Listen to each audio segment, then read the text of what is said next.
Hello everyone, welcome back to another market analysis video of learning stocks. आज की इस video में फिर से बात करने वाले हैं कल निफ्टी और बैंक निफ्टी में, मींस कल एक्सपायरी के दिन निफ्टी और बैंक निफ्टी में हमारा क्या ट्रेड सेटअप बनता है, हम लोग कहां से बाइंग और सेलिंग सेट कर सकते हैं और क्या क्या हमारा टारगेट लेवल होगा। उसके साथ साथ मार्केट एनालिसिस भी समझेंगे और थोड़ा ओपन इंटरेस्ट का भी डेटा देखेंगे कि निफ्टी और बैंक निफ्टी किस पोजीशन पे है, क्या शॉर्ट बिल्डअप हो रहा है, लॉन्ग अनवाइंडिंग हो रही है या फिर लॉन्ग बिल्डअप हो रहा है। इस टाइप का केस वहाँ पे हम लोग एग्जामिन करेंगे। उसके बाद मैं आपको एक्जैक्ट ट्रेड लेवल्स बताऊंगा कि कैसे गैप अप, गैप डाउन और फ्लैट ओपनिंग केस हमको कल के दिन ट्रेड करना है। ठीक है, चलिए वीडियो शुरू करते हैं। तो पहले बात करेंगे हम लोग वर्ल्ड मार्केट से थोड़ा कोरिलेट करते हैं।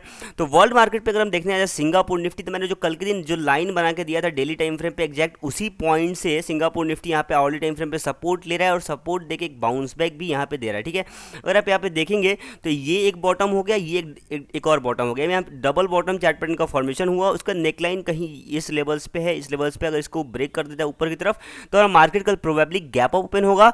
और अगर इस बॉक्स का ब्रेकआउट डाउन साइड हो जाता है तो मार्केट प्रोबेबली कल के दिन गैप डाउन ओपन हो सकता है। ठीक है, तो आप इस पर नजर बनाए रखिएगा। अभी हालांकि मैं बात कर लूँ अभी एग्जैक्ट कितने पॉइंट्स अप है, तो लगभग 63 पॉइंट्स के आसपास सिंगापुर निफ्टी अप है। अगर डॉलर इंडेक्स को देखने के लिए आ जाए तो डॉलर इंडेक्स क्या कर रहा है लगातार यहाँ से, अगर आप लोग देखेंगे तो यहाँ पे एक लोअर हाई, यहाँ पे एक और लोअर हाई, लेकिन यहाँ पे higher high, again it's a higher high, again it's a higher, means ये अप ट्रेंड में जा रहा है सिंगापुर निफ्टी। अब देखने वाला बात ये होगा कि कल 8:30 में सिंगापुर निफ्टी कितने पॉइंट्स गैप अप या गैप डाउन ओपन होता है, उसके अकॉर्डिंग हमारा मार्केट भी गैप अप या गैप डाउन उतने ही पॉइंट्स ओपन होगा। ठीक है, तो आप 8:30 तक आप सिंगापुर निफ्टी को ट्रैक करते रहेंगे। बस ये एक डॉलर इंडेक्स ये होता है कि आपको पता चलता है कि मार्केट जब डॉलर इंडेक्स नीचे जाता है तो हमारा मार्केट ऊपर की तरफ जाता है। ठीक है, तो अभी लगातार डॉलर इंडेक्स क्या कर रहा है, लगातार डॉलर इंडेक्स ऊपर की तरफ जा रहा है तो हमारा मार्केट क्या कर रहा है, फॉल कर रहा है। ठीक है, तो ये कोरिलेशन है। यहाँ से मैंने आपको समझाने की कोशिश की कि मार्केट यहाँ पे अप ट्रेंड में है, इसलिए मतलब डॉलर इंडेक्स यहाँ पे अप ट्रेंड में है, इसलिए यहाँ पे हमारा मार्केट डाउन साइड में है। ठीक है, तो अब शुरू करते हैं आज के एनालिसिस। तो पहले बात करूँ निफ्टी के बारे में। अगर निफ्टी को यहाँ पे डेली टाइम फ्रेम पे देखने के लिए आ जाए तो डेली टाइम फ्रेम पे बेसिकली एक रिवर्सल कैंडल का फॉर्मेशन हुआ है। मींस रिवर्सल कहाँ से किया, यहाँ से मार्केट सपोर्ट लेके यहाँ तक गया, मतलब मार्केट कहीं यहाँ ओपन हुआ था, उसको सपोर्ट लेके यहाँ तक गया, वहाँ से रेजिस्टेंस फेस किया, जहाँ पे 2 दिन का क्लोजिंग का लो है वहीं से रेजिस्टेंस फेस किया, उसी के आसपास उसको मार्केट लगातार फॉल दिया और एक 200 मूविंग एवरेज के नीचे मार्केट आज का दिन क्लोजिंग हुआ है। ओके, और अगर आप यहाँ पे देखेंगे, अगर आप यहाँ पे ग्राफ देखेंगे तो लगातार मार्केट एक डाउन ट्रेंड में है, मींस लगातार मार्केट फॉल कर रहा है। यहाँ पे एक पुल बैक एक्सपेक्टेड है, अगर कल के दिन पुल बैक आया तो हमें एक बाइंग साइड के लिए अच्छा मोमेंटम देखने के लिए मिल सकता है। ओके, अगर हम लोग आ जाए आवरली टाइम फ्रेम पे मार्केट स्ट्रक्चर समझने के लिए, तो आवरली टाइम फ्रेम पे क्या हो रहा है, बेसिकली यहाँ पे जो सेम पैटर्न बन रहा था जो प्रीवियस डेज में, वहीं लोअर हाई का क्रिएशन, यहाँ पे गया मार्केट लोअर हाई क्रिएट किया, फिर से लोअर हाई, फिर से फॉल किया, फिर से लोअर हाई, फिर से फॉल किया, लोअर हाई, फिर से लोअर हाई, फिर से लोअर हाई यहाँ पे, और फिर से ब्रेकडाउन डाउन साइड की तरफ दे चुका है। ठीक है, तो अब आते हैं हम लोग कल 15 मिनट टाइम फ्रेम पे कैसे ट्रेडिंग कर सकते हैं वो बात करते हैं। ठीक है, तो पहले बात करें फ्लैट ओपनिंग के केस। अगर मार्केट इस लेवल पे है, यहाँ पे है मीन 16826.15 पे, अगर इस रेंज में मीन 16903 से लेकर 16760.65 के बीच में ओपन होता है तो हम लोग को डायरेक्ट बाइंग करना है 16903 के ऊपर और सेलिंग करना है 16760.65 के नीचे। ओके, ये रहा पूरा फ्लैट ओपनिंग केस। अगर मार्केट गैप अप ओपन होता है, अगर गैप अप इस लेवल पे ओपन होता है तब हम लोग को 16903.85 के ब्रेकआउट के बाद एंट्री लेना है। और अगर ज़्यादा बड़ा गैप ओपन होता है यहाँ तो हमें वेट करना है इस ट्रेंड लाइन पे जाके कैसे एक्ट कर रहा है मार्केट। मींस इस ट्रेंड लाइन को अगर देखेंगे तो लगातार प्रीवियस 3 डेज से इस ट्रेंड लाइन पे मार्केट रेजिस्टेंस फेस कर रहा है, मींस इस ट्रेंड लाइन का रिस्पेक्ट कर रहा है मार्केट। सो जब इस ट्रेंड लाइन का ब्रेकआउट होगा तब हम लोग यहाँ से पोजिशन क्रिएट करेंगे। लेकिन आपको नोट करने वाला चीज़ है, आपको रिस्क मैनेजमेंट पता होना चाहिए कि अगर आप पर ट्रेड रिस्क कितना ले रहे हो, ये रिस्क डिफाइन करके यहाँ पे इंटर करना आप, उसके बाद आपको पहला टारगेट ये सब बन जाएगा। ठीक है, मेरा पूरा बात गैप अप बात। और यहाँ से एक और केस हो सकता है कि अगर मार्केट यहाँ से जाए और यहाँ से रिवर्सल लेके, जैसे इस केस में हुआ था, market direct gap up open हुआ, यहाँ से रिवर्सल लिया, लगातार मार्केट फॉल कर गया। तो ये भी हो सकता है अगर मार्केट यहाँ से जाएगा ट्रेंड लाइन से रेजिस्टेंस फेस करके लगातार मार्केट जब फॉल करेगा तब 16963.70 के बाद अपना सेलिंग पोजीशन क्रिएट करना इन गैप अप केस। अगर मैं गैप डाउन का बात कर लूँ तो गैप डाउन में हमें क्या करना है, अगर मार्केट गैप डाउन खुलता है इस लेवल पे मीन्स 16760.65 के, तो डायरेक्ट हमें क्या करना है 16760.65 का जब ब्रेकआउट होगा तब हम लोग वहां से क्या करेंगे, सेल पोजीशन क्रिएट करेंगे। लेकिन अगर इस रेंज में खुलता है, अगर वापस इस रेंज में आता है तो इस पॉइंट से जरूर एक बार रिटेस्ट करने जाएगा, या फिर अगर कंटिन्यूएशन देता है तो हमें एक पुल बैक पे एंट्री लेनी है। ठीक है, जब पुल बैक करके जब उसका लो ब्रेक होगा तब हमें वहां पे अपना एंट्री एग्जीक्यूट करना है in Nifty in gap down case. ठीक है, अगर मैं बात करूं इंपॉर्टेंट बाइंग लेवल्स का या फिर इंपॉर्टेंट टारगेट लेवल्स का, तो पहला आपका बनेगा 16963.70, सेकंड इस ट्रेंड लाइन। आप इस मैंने जो भी डायग्राम ड्रॉ किया है उसको अपने चार्ट पे नोट डाउन कर ले, लेबल कर ले, ताकि आपको कल के दिन ट्रेडिंग में ईजी होगा, ठीक है। सेकंड टारगेट आपका बनेगा 17118.50 एंड थर्ड टारगेट है 17310.75 और 200 मूविंग एवरेज भी उसी के आसपास है। तो यहाँ तक आप 200 मूविंग एवरेज तक ट्राई कर सकते हैं कल के दिन, अगर यहाँ से मार्केट पुल बैक लेता है तो। लेकिन ये ज़्यादा बड़ा टारगेट है, आप अपना स्टॉप लॉस ट्रेल करके चलेगा, स्टॉप लॉस ट्रेलिंग मेथड का यूज़ कीजिएगा जरूर, ओके। अगर मैं डाउन साइड के लेवल्स के इंपॉर्टेंट लेवल्स का बात करने हो तो 16652.50, सेकंड टारगेट है 16464.45 और उसके साथ साथ आप लोग क्या कीजिए, कल के दिन आप पिवोट पॉइंट्स इंडिकेटर यहाँ पे इंडिकेटर सेक्शन में आपको मिल जाएगा, पिवोट पॉइंट स्टैंडर्ड नाम का इंडिकेटर, इसे यूज़ करके ट्रेड करेंगे, ठीक है। इसे यूज़ करेंगे तो देख रहे हैं आप 16652 से लेकर 16464 लगभग 200 पॉइंट्स का जोन है, तो बीच में एक और लेवल बनेगा, तो आप लोग पिवट पॉइंट्स का ओपन करके उसके बाद एग्जैक्ट वहाँ से आप लोग टारगेट देख सकते हैं, ठीक है। ये रहा पूरा बात निफ्टी के बारे में। नेक्स्ट बात करते हैं लोग बैंक निफ्टी के बारे में। बैंक निफ्टी को यहाँ पे देखने के लिए आ जाएँ तो बैंक निफ्टी से पहले स्टार्ट करते हैं लोग डेली टाइम फ्रेम से, ठीक है। तो डेली टाइम फ्रेम पर जब हम लोग आएंगे तो डेली टाइम फ्रेम पर बेसिकली यहाँ भी एक बियरिश कैंडल का फॉर्मेशन हो रहा है और ये जो ट्रेंड स्टार्ट हुआ था, ये ट्रेंड पूरी तरह से कवर हो चुका है और इवन इस ट्रेंड से जहां से सपोर्ट लिया था मार्केट ने, उसका ब्रेकडाउन भी डाउन साइड की तरफ हो चुका है। यहां से हमें क्या दिख रहा है, मार्केट नेगेटिव है, ठीक है।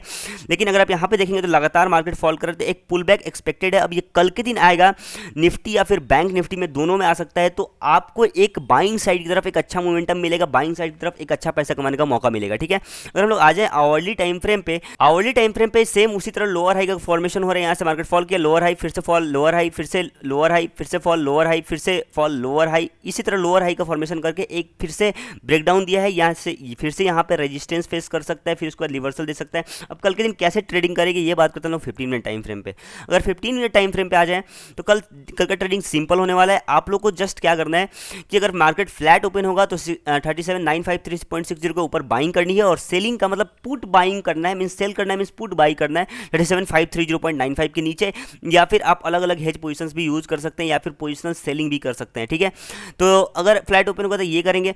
अगर मार्केट गैप अप ओपन होता है, ठीक है, अभी कंडीशन के अनुसार 63 पॉइंट के आसपास अगर सिंगापुर निफ्टी गैप अप है तो हमारा मार्केट लगभग 120 पॉइंट्स के आसपास अप होगा, ठीक है। यहाँ कहीं अप होगा, यहाँ इस पॉइंट के आसपास मीन 37,800 के आसपास मार्केट खुलेगा। उसके बाद खुलने के बाद यहाँ तक जरूर जाएगा, मीन्स यहाँ तक जाके फिर से इस पॉइंट पे देखिएगा कैसे करता है। अगर इस पॉइंट का ब्रेकआउट देता है तो हम लोग ऐसे बाइंग पोजिशन क्रिएट करेंगे और अगर यहाँ से रिवर्सल शो करता है, मार्केट डाउन साइड की तरफ जाता है, यहाँ पे एक भी रिवर्सल कैंडल बनता है, जैसे यहाँ पे देखेंगे आप तो रिवर्सल कैंडल का फॉर्मेशन हुआ है। यहाँ पे 12 o'clock का जो कैंडल है एक रिवर्सल कैंडल, उसको कंफर्म किया। इसके बगल वाला कैंडल जो रेड कैंडल बना है वो कंफर्म किया ट्रेड। तो यहाँ भी अगर आपको एक रिवर्सल कैंडल दिखेगा और एक रेड कैंडल उसके बगल में ही अगर उसको कंफर्म करता हो तो आप वहां से एक सेलिंग साइड के लिए एंट्री एक्टिवेट कर सकते हैं, ठीक है। ये पूरा गैप अप हुआ। अब नेक्स्ट बात करते हैं गैप डाउन के बारे में। अगर मार्केट की due to global sentiments gap down खुल जाता है, means gap down means market अगर इस रेंज के आसपास खुलता है, मींस 37530 के आसपास खुलता है, तो हमें वेट करना 37530.95 का ब्रेकआउट का।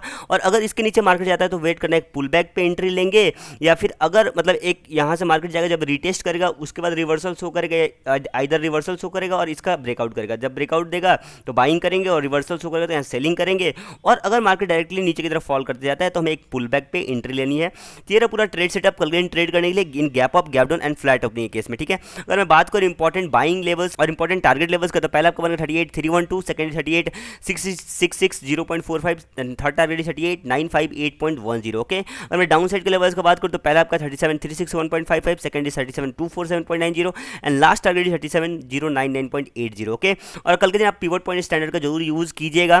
पिवट पॉइंट स्टैंडर्ड जब आप लेवल कर लेंगे तो आपको पता चल जाएगा उस दिन का और सपोर्ट और रेजिस्टेंस इस दोनों के बीच में कहाँ रहे, इस पिवट पॉइंट का यूज़ कर लेंगे तो, ठीक है। तो ये पूरा मार्केट एनालिसिस एक्सपायरी दिन ट्रेड करने के लिए। कल एक पुल बैक आएगा तो एक अच्छा मोमेंटम आपको मिलेगा, एक अच्छा बाइंग साइड की तरफ मोमेंटम मिलेगा, एक अच्छा पैसा आप वहाँ पे बना सकते हैं अगर पुल बैक आया तो, ठीक है। तो wait for the pull back का इंतजार कीजिए, तब हमें एक अच्छा ट्रेड मिलेगा। देखिए ट्रेडर का मतलब ये नहीं होता कि रोज ट्रेड करना है, एक अच्छे मोमेंट पे मार्केट को पकड़ना और वहां पे पैसा कमा लेना, ठीक है। तो आपको भी यही करना है। कल एक अच्छा मोमेंटम मिल सकता है अगर पुल बैक मार्केट लेता है, क्योंकि लगातार अगर आप लोग डेली टाइम फ्रेम पे भी देखेंगे बैंक निफ्टी को, तो डेली टाइम फ्रेम में लगातार मार्केट एक डायरेक्शन में फॉल किए जा रहा है, ठीक है। तो मैंने आपको हमेशा बताया है कि मार्केट लगातार एक डायरेक्शन में फॉल नहीं करता, फॉल करता है फिर पुल बैक लेता है, फिर फॉल करता है फिर पुल बैक लेता है, ऐसे करके जिग-जैग पैटर्न में मूव करता है या फिर कंसोलिडेट करता है फिर डाउन साइड की तरफ देता है, ठीक है। तो ऐसे करके मूव करता है। यहाँ पे डायरेक्टली एक साइड की तरफ फॉल आया तो यहाँ से हो सकता है मार्केट थोड़ा थोड़ा सा रिवर्स करे, क्योंकि यहाँ पे एक इंपॉर्टेंट सपोर्ट भी है 37,530.95 पे, तो हो सकता है वहाँ से अगर सपोर्ट लेके वहाँ से मार्केट बाउंस बैक करे तो एक अच्छा पैसा मिल जाएगा आपको बाइंग साइड की तरफ। ठीक है, तेरा पूरा एनालिसिस थर्सडे के लिए। अगर हम लोग ओपन इंटरेस्ट एनालिसिस का थोड़ा बात करें तो फ्यूचर बिल्डअप अगर देखने आएंगे तो निफ्टी बैंक निफ्टी दोनों निगेटिव है। आज लगभग 24.89% के आसपास ओआई बढ़ा है निफ्टी में, और साथ ही साथ बैंक निफ्टी में 20.46% के आसपास ओआई बढ़ा है। उसके साथ अकॉर्डिंग अगर प्राइस को देखेंगे तो घटा है, तो यहाँ पे शॉर्ट बिल्डअप मतलब शॉर्ट पोजिशन क्रिएट किए जा रहे हैं, और 5 डे का ओआई पे भी शॉर्ट बिल्डअप यहाँ पे दिख रहा है। यहाँ से मतलब हमें क्या दिख रहा है, निफ्टी और बैंक निफ्टी थोड़ा निगेटिव साइड है। ओके, तो मैंने आपको कल ट्रेड सेटअप समझा दिया, आई होप आपको वीडियो समझ में आएगा। ओके, अब नेक्स्ट बात करते हैं मार्केट एनालिसिस रिपोर्ट की। तो पहले बात करते हैं निफ्टी के बारे में। निफ्टी को यहाँ पे देखने आएंगे तो एक ब्रेकआउट मिला है, यहाँ पे फेक ब्रेकआउट अगर देखेंगे तो यहाँ पे एक फेक ब्रेकआउट मिला। यहाँ पे एक पोजीशन क्रिएट कर सकते थे आप लोग इस पॉइंट के ब्रेकआउट के बाद, लेकिन यहाँ पे ज़्यादा स्पेस नहीं था। मैंने बताया था वो 17,000 के ऊपर बाइंग करने के लिए, तो यहाँ पे अगर आप लोग एग्जीक्यूट किए होंगे तो यहीं पे एग्जैक्ट इसी पॉइंट पे एक इवनिंग स्टार पैटर्न का फॉर्मेशन हो रहा है। ठीक है, इवनिंग स्टार एक कैंडलस्टिक पैटर्न है, अगर आप लोग देखेंगे तो 1 2 3 कैंडल मिलकर एक इवनिंग स्टार कैंडल का फॉर्मेशन कर रहा है, और साथ ही साथ रिवर्सल मिल रहा है, और एक इंपॉर्टेंट लेवल से रिवर्सल मिल रहा है, और एक इंपॉर्टेंट लेवल का ब्रेकआउट हुआ, तब आप लोग यहाँ से सेल पोजीशन क्रिएट करते हो तो एक काफ़ी अच्छा प्रॉफिट आपको निफ्टी में होता है रिवर्सल ट्रेड में। ठीक है, अगर आपको नहीं पता है कैसे कैसे कैंडलस्टिक पैटर्न होता है, कैंडल क्या होता है, तो मैं आई बटन में लिंक डाल दूंगा कैंडलस्टिक बेसिक टू एडवांस, आप उस वीडियो देखिएगा तो आपके ट्रेडिंग में 100% वैल्यू ऐड होगी, और आपको कैंडल समझने में ईजी होगा, क्योंकि कैंडल से ही देख के हम लोग एंट्री या फिर एग्जिट डिसाइड करते हैं। ठीक है, तो वो आप कैंडल को आपको समझना जरूरी है, मैं आई बटन में वो लिंक डाल दूंगा। यहाँ पे हमारा टारगेट हुआ। अब नेक्स्ट बात करते हैं बैंक निफ्टी के बारे में। बैंक निफ्टी को एक जगह छोटा लॉस हुआ और एक बड़ा प्रॉफिट यहाँ पे मिला निफ्टी में। ठीक है, अब नेक्स्ट बात करते हैं बैंक निफ्टी के बारे में। बैंक निफ्टी भी सेम गया मार्केट यहाँ पे जिग जैग थोड़ा सा साइडवेज रहा है यहाँ तक, उसका इसी पॉइंट से एग्जैक्ट इसी पॉइंट से रिवर्सल फेस किया, एग्जैक्ट यहाँ से फिर से यहाँ पे इवनिंग स्टार पैटर्न का फॉर्मेशन किया। उसके जब इस पॉइंट का ब्रेकडाउन हुआ मीन 38,162.70, तो उस पॉइंट पर आप लोग एंट्री एक्टिवेट करते एक लगातार रेड रेड रेड कैंडल और एक बिग प्रॉफिट होता आपको आज के दिन। अगर आपने इस पॉइंट पर एंट्री एक्टिवेट किया होता 38,150 के आसपास एंट्री एक्टिवेट होता, आपको लगभग टारगेट मिलता, मतलब कहीं पर आपको एग्जिट करने का चांस ही नहीं है, क्योंकि यहाँ पे कहीं भी ग्रीन कैंडल का फॉर्मेशन ही नहीं हुआ है, तो आप लास्ट तक कैप्चर कर सकते थे। तो ये रहा पूरा बात निफ्टी और बैंक निफ्टी का। मैंने आपको बताया कहाँ टारगेट हिट हुआ, कहाँ स्टॉप लॉस हिट हुआ। आई होप आपको वीडियो पसंद आएगा, वीडियो देखने में मजा आया होगा, और अगर आपको कुछ भी प्रॉब्लम आया होगा समझने में या फिर स्टॉक मार्केट से रिलेटेड कोई भी प्रॉब्लम है तो आप मुझे कमेंट सेक्शन में कमेंट कर सकते हैं, और साथ ही साथ मेरे व्हाट्सएप नंबर 9068205957 पे व्हाट्सएप भी कर सकते हैं। मैं ट्राई करूंगा उस प्रॉब्लम को सॉल्व करने का। ठीक है, तो आपको अगर वीडियो अच्छा लगा हो तो लाइक कीजिएगा, साथ ही साथ वीडियो को शेयर कीजिएगा ज़्यादा से ज़्यादा लोगों तक, और चैनल को सब्सक्राइब करके बेल नोटिफिकेशन जरूर ऑन कीजिएगा, ताकि जब भी मैं एजुकेशनल वीडियो या फिर कोई भी एनालिसिस वीडियो डालूं तो सबसे पहले आप तक पहुंचे। ठीक है, मिलते हैं फिर नेक्स्ट वीडियो में, तब तक के लिए take care, bye bye, thank you.